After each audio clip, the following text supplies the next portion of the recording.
Welcome to the Brew Crew Review Podcast, the show by fans for fans of your Milwaukee Brewers.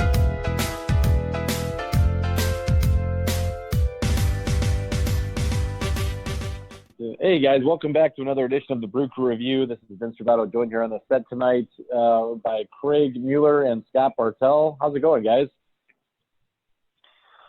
Could be better, could be worse. Fair to minimum. Well, welcome to podcast number 83 here on the Brew Crew Review. Scott, do we have Chad Collins? I know that you had talked to him earlier tonight. No, Chad said he is. He's actually out calling. I think he's searching with his doctor to try to get injury updates on Brandon Woodruff. So. Yeah, and let's lead off with that news, guys. We want to go around the horn a little bit and talk about some unfortunate injury news for the Brewers this week. Just to recap, Keston Hiura was left out of tonight's game against Cincinnati. I think he'll just be day-to-day, and Brandon Woodruff, it sounds like he's going to miss a significant portion of time. Scott, why don't you recap the injuries here? Yeah, about 6 weeks. Do we want to recap the injuries here? And Scott, what are your interns telling you about the timetable here on Brandon Woodruff? Well, I hate to say it, but it's definitely not good. I actually talked to a couple inside sources. I'm not actually going to name them because they wanted to be completely anonymous. So, if you mean Tom Carter? Well, yeah, but well, I just didn't know which source did you talk to? Was it Tom Carter or? The other one. Yeah, it was, but he doesn't. He wants to be anonymous. All right. Okay. I'm just going to move past this. Okay. So Woodruff, think of it this way. He has an oblique injury. So the best way to think of that is it's an abdominal muscle. Think your core, that's pretty much it. Okay. And when you hurt your core, you don't do very well. So it is a lengthy injury, like a lengthy recovery time. Typically for a pitcher, it's at least a month, could be longer. So, he's going to be out a while, and it's a devastating blow. What do you guys think? Upset, devastated, crushed? Well, yeah, speaking for myself, I can say that, Woodruff has been our most solid and reliable, dependable starter on the season. So, he's been an all-star caliber pitcher this year. He's really stepped up. We were on the verge of needing 1 to 2 more starting pitchers for us to be, really viewed as, I think, a competitive, at least team in the postseason, and probably need at least one more guy prior to this injury to get to the postseason. So losing him really means that David Stearns is going to have his work cut out for him if we are indeed going to be buyers and make a run at things in the second half of the 2019 season.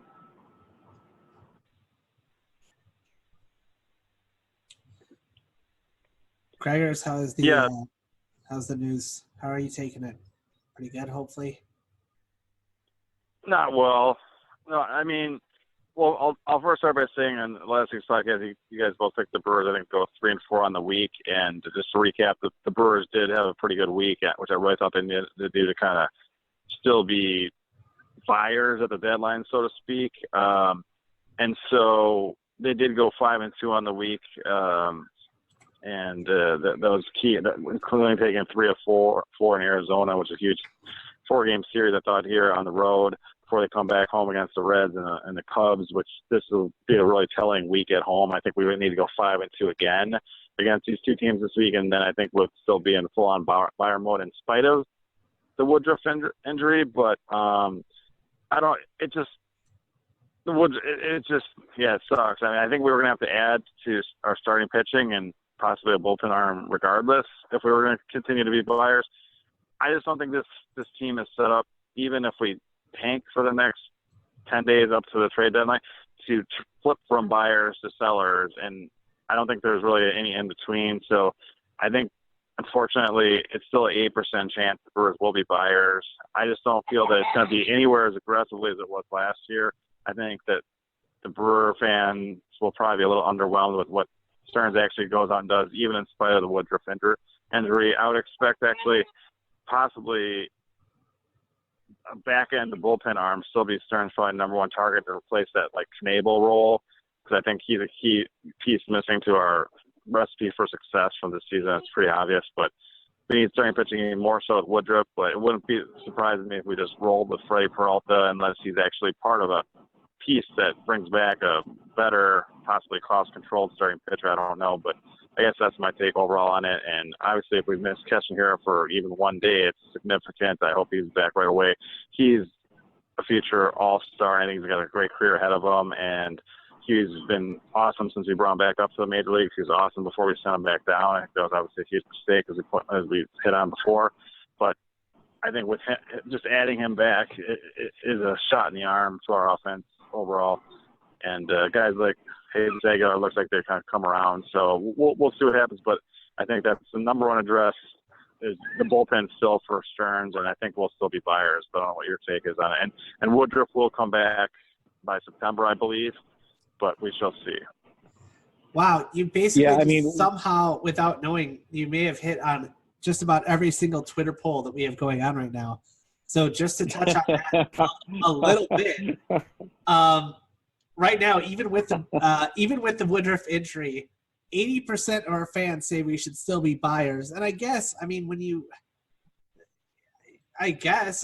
could look at, maybe trying to get rid of, Moose or Grandal or something like that. But you've already invested so much this year that going for it kind of makes a little bit of sense. But like you said, maybe with not as much as last year, a little bit of a tempered enthusiasm. And then I think also it looks like right now 47% say that Woodruff is not going to be back until September. 38% think he will still be back in August. So there are some people that are pretty optimistic there. And, only 15% said that it would be playoffs or next year. So a lot going on there. Two things we didn't really address, I think, that are kind of interesting. One is Gio Gonzalez did come back in the last few days. So, we lose a starter and we gain a starter. Whether or not Gio can fully replace Brandon Woodruff's production, I think, remains to be determined. But, he is a guy who's got a lot of experience and is a better second-half pitcher than he is a first-half pitcher. And the other thing is that, Craig, we didn't really talk about one other option for the Brewers is not to be buyers or sellers, but simply to stand pat. I wouldn't be totally shocked to see a lot of inactivity from the Brewers this year at the deadline. Maybe standing pat is the right move for David Stearns and the crew this year.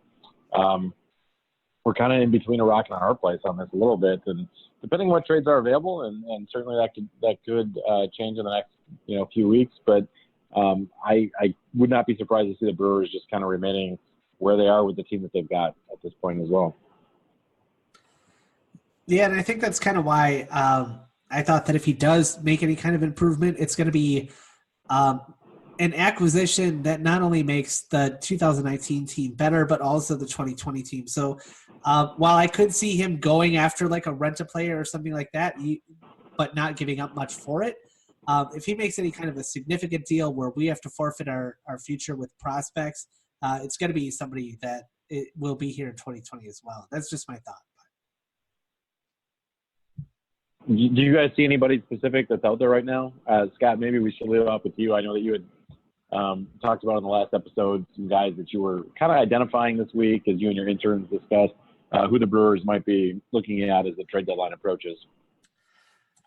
What's kind of funny is we threw that out on Twitter just to see what people were kind of going to throw out there. I actually just asked flat out, is there any one player on the trading block that would make the Brewers a playoff team? I personally feel like no, I really don't think there is just one. I think that we need upgrades in both the bullpen and the starting rotation in order to make the playoffs. I just think right now the Cubs have pulled ahead. We could still catch them, but right now we're fighting with several teams for a wild card. I don't know, but what do you guys think? Do you think that there's any one player out there? And then I'll read who was thrown out there. I don't know. I just don't think – I think that this is going to be such a seller's market, so to speak, because there's so many teams, especially in the National League, that still feel like they're going to be in it and most likely won't turn into sellers. And And the teams that are really bottom dwellers, like the Marlins or even American League, like the Orioles, I don't know that they have that many significant pieces to really trade off. There's one guy, I think Marcus Stroman will be moved. I think Matthew Boyd from the Tigers will be moved. I just don't think the Brewers will be landing either of those guys. I think they'll be outbid. And I guess a guy I would like for the Stearns to target was a similar guy that I kind of probably asked for the last 2 years, and that would be Dylan Bundy with the Orioles. He's had another pretty bad year, but I still think he's got loads of talent. And with a change of scenery, I think he's one of those change of scenery candidates. I think if once he gets over the NL and a different team, he'd be really, really pretty good. Craig, do you think that the Brewers are necessarily talking to the Orioles at this point? I mean, are you hearing anything that suggests that the Brewers are actually having conversations with this guy? And I'd also ask you to add, who would be the least likely or least ideal player for the Brewers to acquire this year? Because we did ask that on our last podcast when you were unable to join us. Yeah. I mean, I wouldn't be opposed to that. I mean, I think that'd be a good move. But, yeah, like I said, usually whoever I think the Brewers are going to acquire, and Stearns going to acquire, it's usually someone completely out of left field and someone that's not someone I'm thinking about or wanting. But so we shall see. As we know, I was advocate of going after Cole Hamels last year, and he ended up on the Cubs.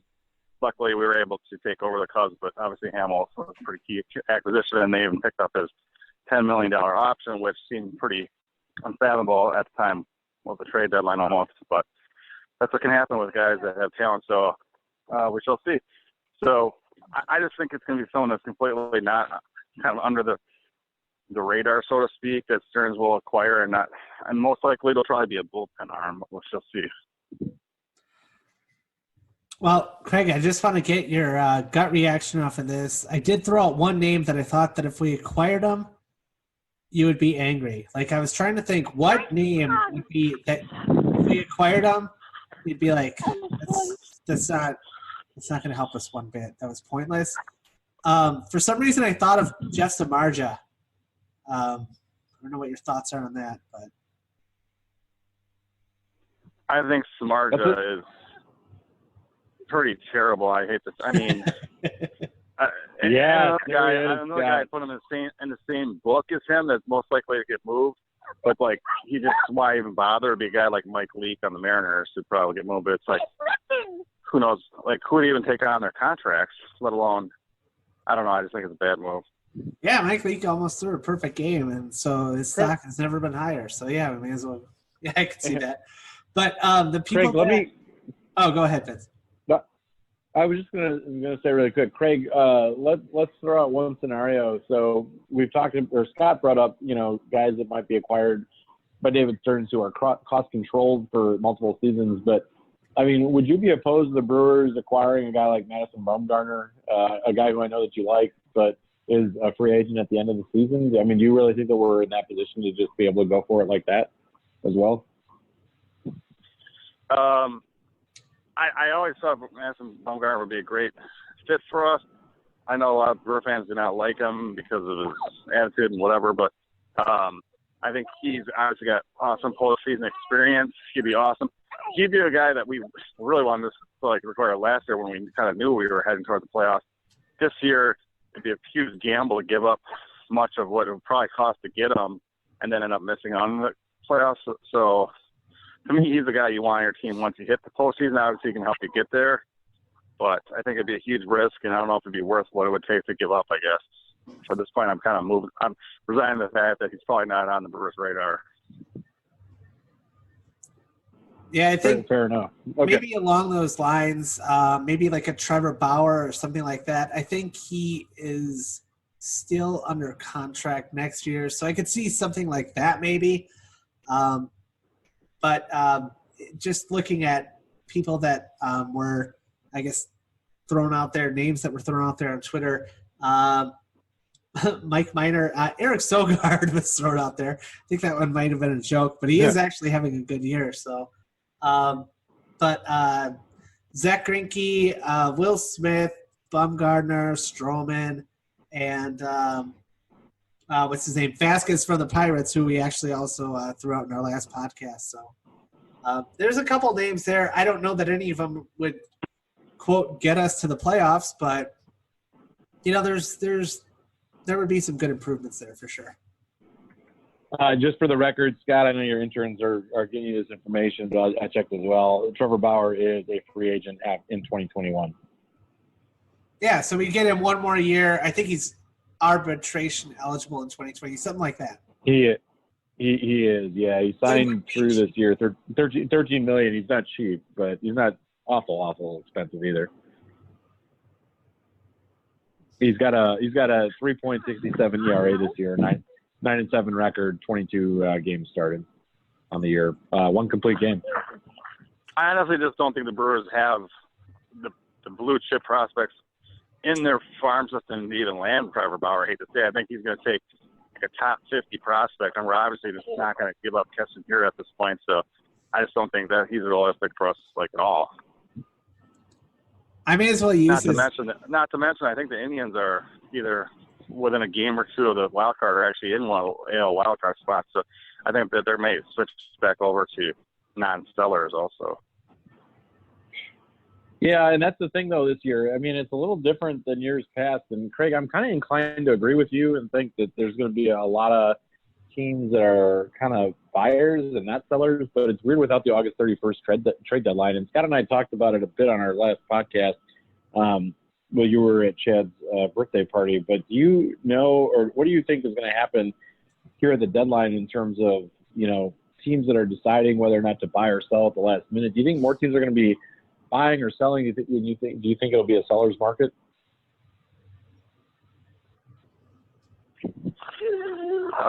Well, it definitely will be a seller's market in my opinion, because, like I said, there's going to be a good number of teams, like over half the teams in the league, they're going to still be in it and possibly be buyers. So I just don't think there's too many pieces that the sellers have that are that attractive, unlike previous years. But obviously, there's still some really good ones.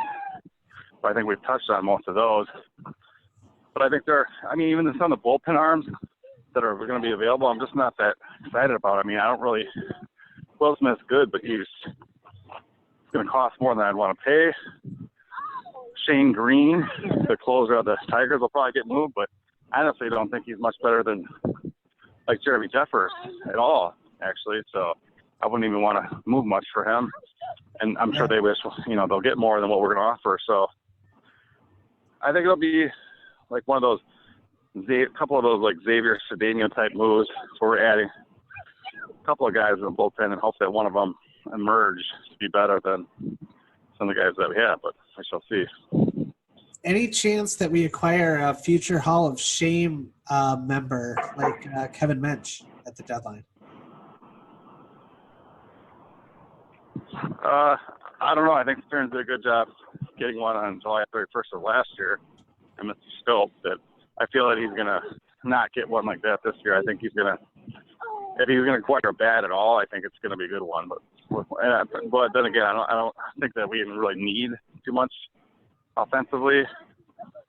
And the first basemen that are out there, I mean, I think we'll stick with Aguilar rather than pay for a first baseman at this point. Yeah, no, and I mean, Thames is definitely stepping up his game. Aguilar is he's getting back to, getting back to being a respectable, I guess.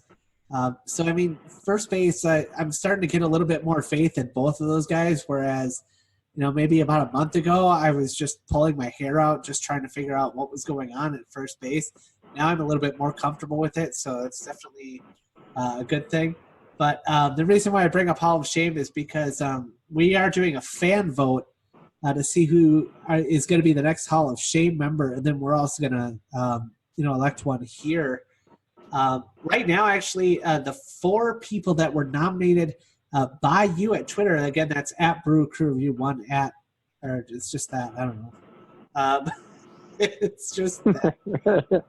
Damn it. We'll edit that out. You're doing great, Scott. You're doing great. Nothing to worry about there. Right now, Jeff Suppan has a commanding lead, 53% of the vote. Jonathan Scope is next with 24%. And then Eric Gagne, 15%. And Uneski Betancourt, 8%. So it's starting to look like with a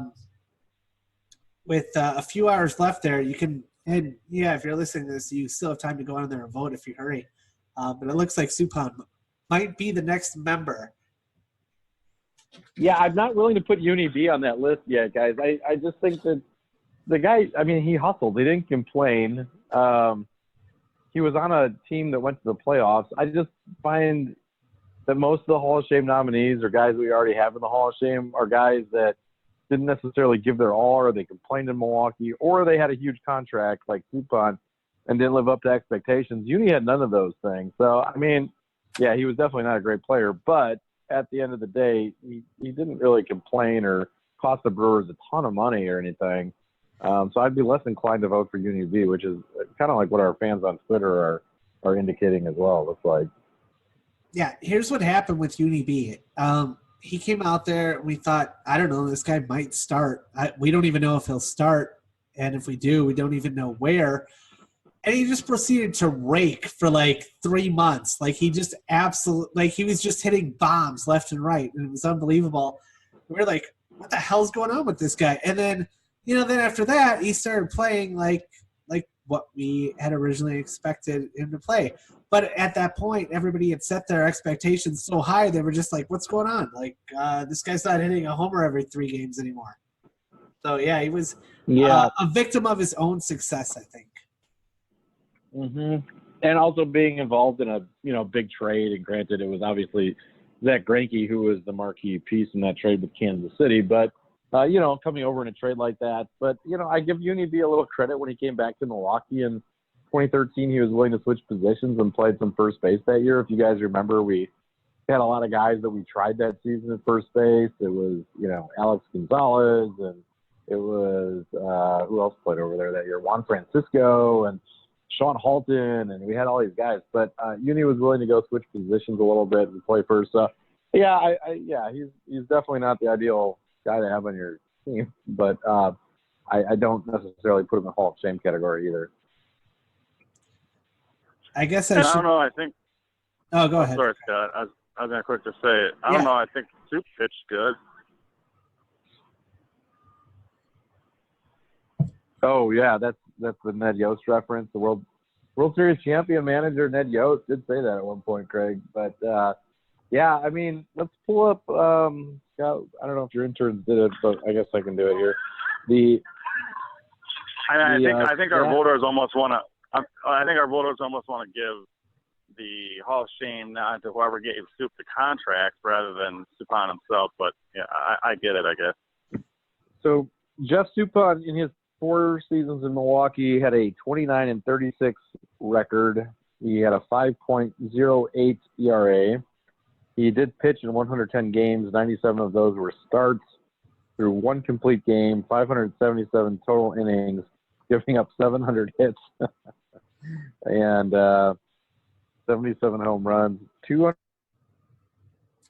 walk, 302 strikeouts. I mean, these are not great numbers. So 5.08 ERA in Milwaukee over his 4 years. And I think what gets fans is partially the results, but also his salary. I mean, he was a major free agent signing, and he made, in his 4 years in Milwaukee, $6.25 million, $8.25 million, $12.75 million for his last 2 seasons in Milwaukee. And in 2010, he didn't even finish the year with the Brewers, but actually went back to the St. Louis Cardinals for the remainder of the year because we released him. He posted a 3.80. He posted a 3.84 ERA with the Cardinals in 2010 after we released him.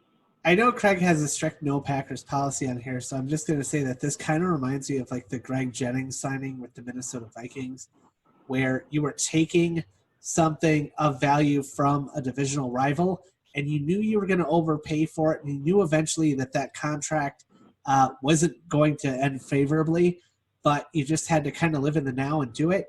What really makes this a good Hall of Shame candidate, in my opinion, is that Jeff Suppan is, at least that I'm aware of, the only Milwaukee Brewers player to cause a member of the Milwaukee Brewers ticket office to violently flip over a chair in a fit of rage because of his performance. And I'm referring specifically to that playoff game.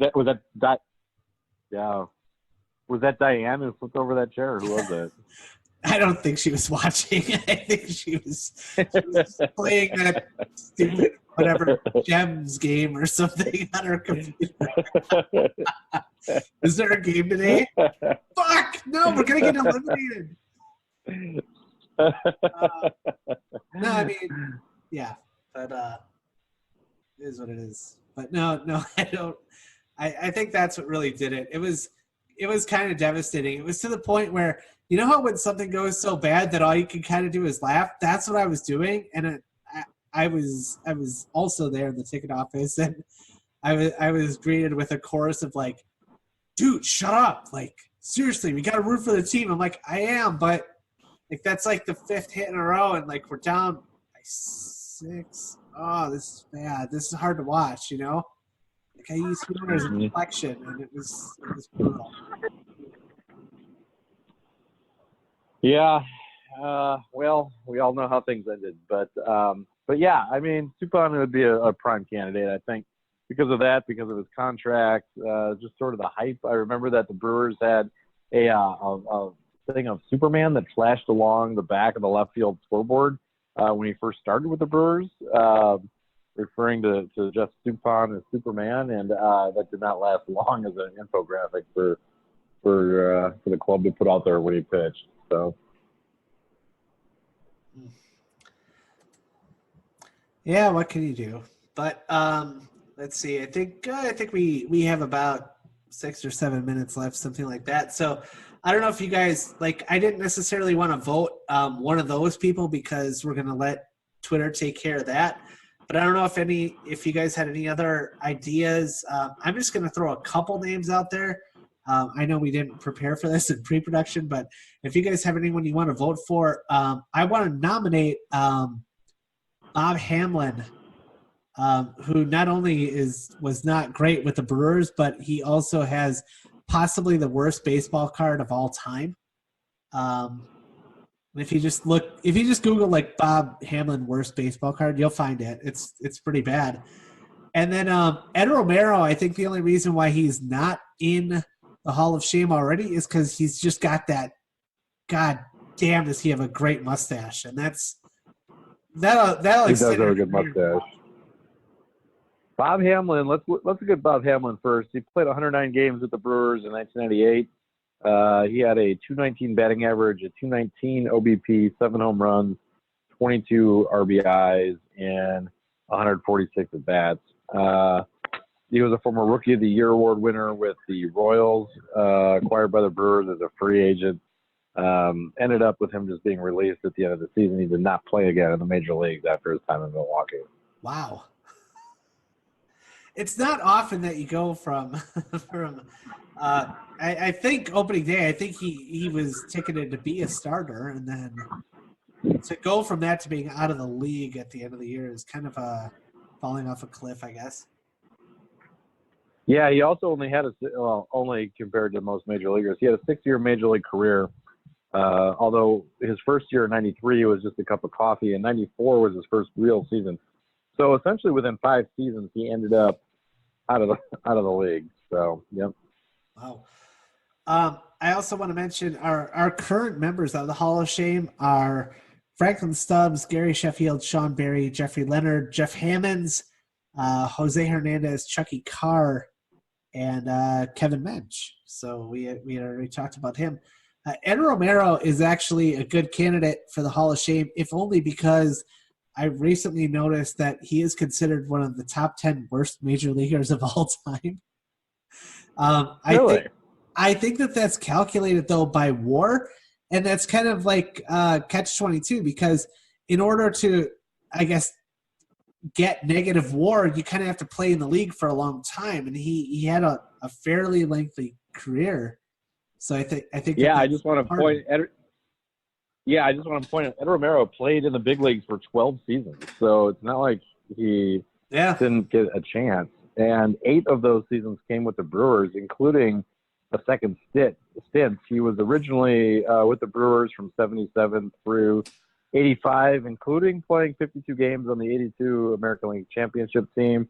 Bounced around a little bit between the Red Sox and the Braves, and then he came back to Milwaukee in 1989 for 15 games. So he had 2 stints in Milwaukee. He ended his career the next year, 1990. He did play with the Tigers for 32 games that season. But, you know, he had spent 8 overall seasons in the majors with the Brewers.